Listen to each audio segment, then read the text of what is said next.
Assalamualaikum warahmatullahi wabarakatuh. Di part kedua ini, video ini akan menjelaskan tentang, ini part kedua ya, part 2 akan menjelaskan tentang Kang Asep. Saya ini sudah dilakukan semua yang dianjurkan Kang Asep, semua yang dianjurkan, makanannya, sholawatnya sudah, kemudian herbalnya sudah, kemudian makanan minumannya sudah dilakukan, semuanya yang harus dihindari.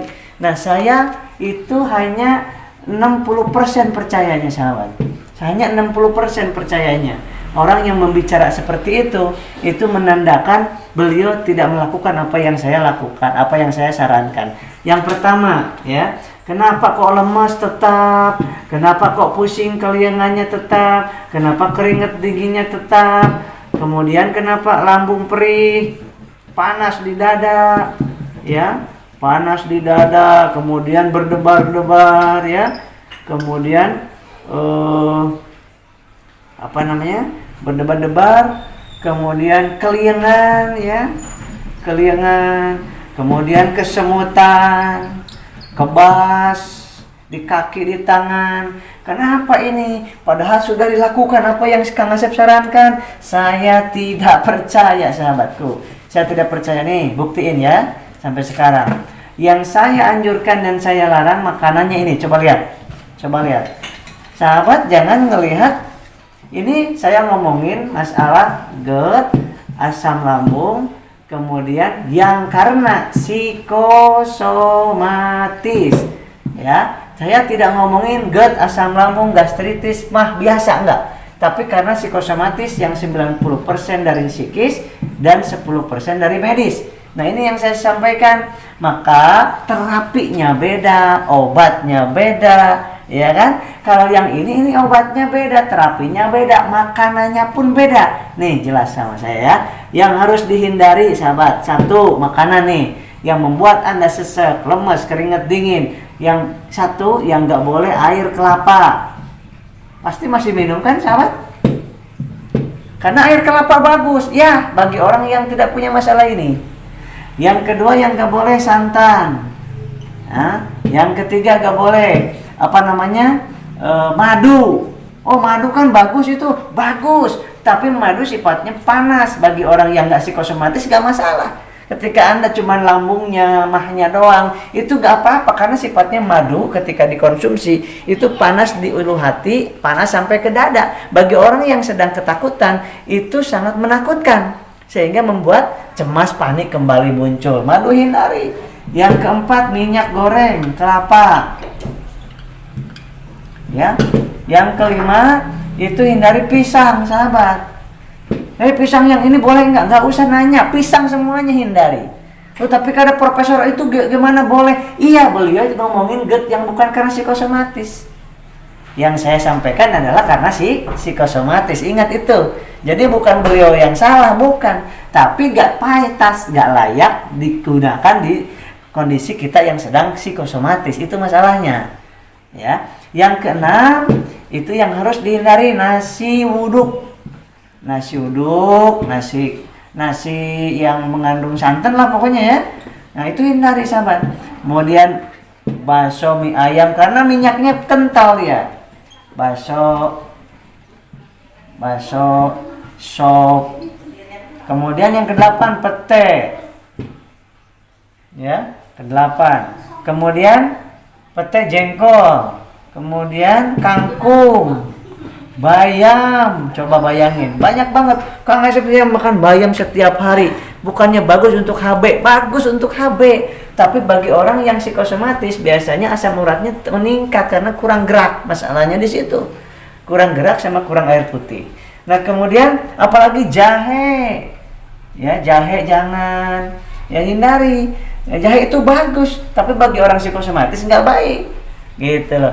Kemudian sesudah jahe yang harus dihindari adalah temulawak. Temulawak itu bagus. Bagi di livernya bagus, di pencernaannya bagus, bagi orang yang nggak psikosomatis. Yang psikosomatis malah tambah sendawa terus. Kan orang psikosomatis itu nggak selalu nggak nyaman kan? Sendawa banyak, takut. Nggak bisa sendawa, takut juga tuh kan. Maka yang saya sampaikan ini ubi ya, semua ubi-ubian, ketela dan lain sebagainya itu membuat gasnya meningkat di dalam lambung kita. Nah ini ya, tolong dihindari ini ya, tolong dihindari ya.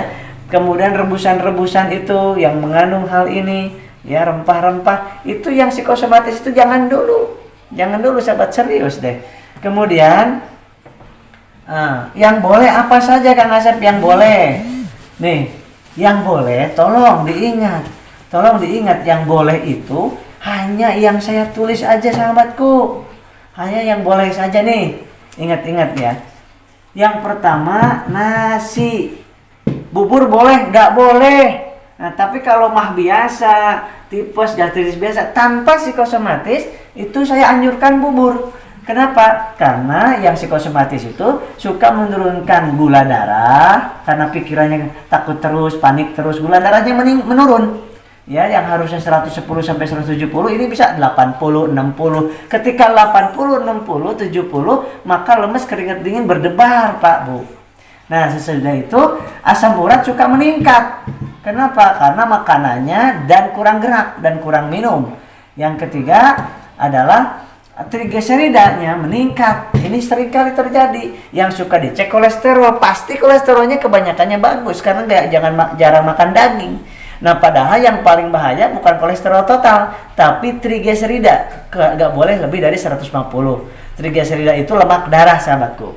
Jadi yang boleh satu nasi setiap 2 jam 10 suap atau setiap 1 jam 7 suap. Kemudian apa lagi? Ayam ya. Ini yang boleh. Jadi jangan bertanya lagi ya. Ayam, kemudian tahu, karena kacang kedelai, tempe boleh. Kemudian ikan kolam boleh. Ikan laut boleh nggak? Boleh kalau tensi Anda nggak tinggi. Kalau tinggi ikan laut jangan. Kemudian selanjutnya sayurnya apa aja Kang Asep? Sayur sop-sopan tanpa kol. Kemudian yang boleh itu yang keenam wortel boleh. Kemudian timun boleh. Ya, tuh timun. Catat tolong. Wortel, timun boleh, labu boleh. Ya, labu siam boleh. Yang ke-9 apa lagi? Yang ke-9 kurma boleh. Ya, jadi daripada madu boleh diganti dengan kurma, sari kurma itu boleh, dan kunyit ya. Nah, kurma, kunyit. Nah, kunyitnya dicampur kurma boleh, dicampur gula juga, gula pasir boleh. Yang tidak boleh campur madu atau telur. Nah, tadi telur jangan juga ya. Telur, coklat itu jangan juga. Putihnya mengandung trigliserida tinggi, yang kuningnya kolesterolnya yang meningkat. Seperti itu. Jadi hindari aja telur sementara. Ini yang boleh nih. 11 yang boleh adalah buah-buahannya, karena sayurannya sedang dibatasin, maka sayuran dan buah-buahan fungsinya sama, yaitu vitamin dan elektrolit, vitamin dan mineral, vitamin ada di situ ya. Itu ganti dengan buahnya cuman boleh pepaya. Kemudian yang boleh juga jeruk manis, yang boleh juga yang namanya kemudian jeruk manis, alpukat ya. Nah, di luar itu jangan. Hanya ini yang boleh. Pepaya, jeruk manis, sekali-kali alpukat boleh ya. Yang ke-12 itu yang diperbolehkan minumannya apa Kang Asep? Yang diperbolehkan minumannya adalah yang pertama air putih. Catat nih. Yang kedua jam-jam. Yang ketiga itu sesudah air jam-jam air kunyit. Kemudian selanjutnya adalah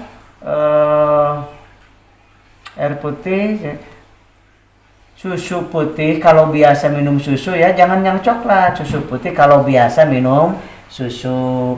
Kemudian sesudah itu tadi kunyit sudah. Nah, ini aja yang boleh udah. Ya, ini saja yang boleh minumnya. Selain ini jangan, sahabat. Selain ini jangan. Ya. Coba oleh sahabat-sahabat.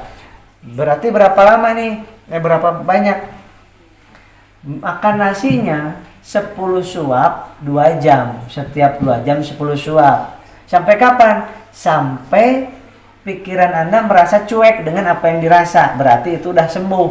Nah ya, nanti nggak setiap 2 jam. Jangan takut gula tinggi. Orang psikosomatis itu gulanya pasti merendah, menurun ya. Kemudian minum air putihnya. Itu air putih itu 1 gelasnya, yang gelas aqua itu yang kecil itu 1 jam itu. Jadi kalau dijumlahkan 10 kali 1 gelas itu jadi jumlahnya 2400. Kenapa? Karena cairan kita itu 5% dari berat badan kita yang dibutuhkan. Kalau berat badan Anda 25 kilo maka butuh 1 liter. Kalau 50 kilo butuh 2 liter. Ya, itu 1 liter 25 kilo kebutuhan cairan kita. Kalau kurang cairan, maka akan merasa demam tubuh kita. Nah, kemudian air gulanya ini gula pasir atau gula batu. Jangan gula kelapa atau gula aren. Air ditambah gula. Air manis itu 2 jam 1 gelas. Dikasih 2 sendok makan gulanya. 2 sendok makan. Kasih ke air putih boleh, dikasih teh sedikit boleh, coba rasakan. Setiap 2 jam sahabatku. Sebelum 2 jam udah lemes, keringat dingin, minum lagi nggak apa-apa. Ya, jangan takut kan gulanya tinggi. Yang bahaya itu bukan gula tinggi saat ini, karena banyak psikosomatis. Yang paling bahaya bagi orang psikosomatis bukan gula tinggi, tapi gula rendah. Bayangkan Kak, kalau ada orang gulanya kan 170, normalnya sampai 110. Nah, kalau ada orang gula darahnya ya sampai 600 orang masih biasa kok. Sampai 900 orang masih biasa juga. Tapi kalau gula darah rendah, orang di 40 ini udah koma, sahabat. Nih, ingat-ingat. 40 gula darahnya itu bisa koma orang. 60 itu lemes, keringat dingin kayak oleng dan kesadaran hampir turun. Di 70 juga udah terasa, 80 udah terasa. Maka gula darah itu setiap saat turun naik. Kenapa? Karena ketakutan, kecemasan, pikiran itu mempengaruhi gula darah turun naik cepat sekali. Ya. Nah, kemudian ini jalan kakinya. Ya, jalan kaki pagi, sore minimal 100 langkah pagi dan sore. Sudah makan, minum dan air putih kemana-mana boleh. Roti boleh nggak Kang Asep? Boleh, sekali-kali Anda makan roti. Seperti itu ya. Nah, ini adalah part 2. Part 2 ini karena supaya Anda paham, jangan mengikuti yang lainnya untuk pola makannya, sahabat. Jangan ngikutin yang lainnya, karena yang beliau sampaikan itu adalah bukan untuk karena psikosomatis. Ya, bukan untuk karena masalah di psikosomatis. Yang saya sampaikan ini khusus masalah di lambung karena psikosomatis, lemas, keringat dingin, berdebar, kemudian ulu hati nyeri, dan ini part ketiganya nih, nanti sesudah ini ada part ketiga, bagaimana yang merasa belum sembuh, kok kenapa belum sembuh. Nah, ini secara tauhidnya, paling penting secara psikisnya, psikis, pikiran, hati, ini 90%-nya sahabatku ya. Insyaallah sehat jiwanya, sehat raganya. Di part ketiga saya akan lanjutkan kembali video ini. Assalamualaikum warahmatullahi wabarakatuh.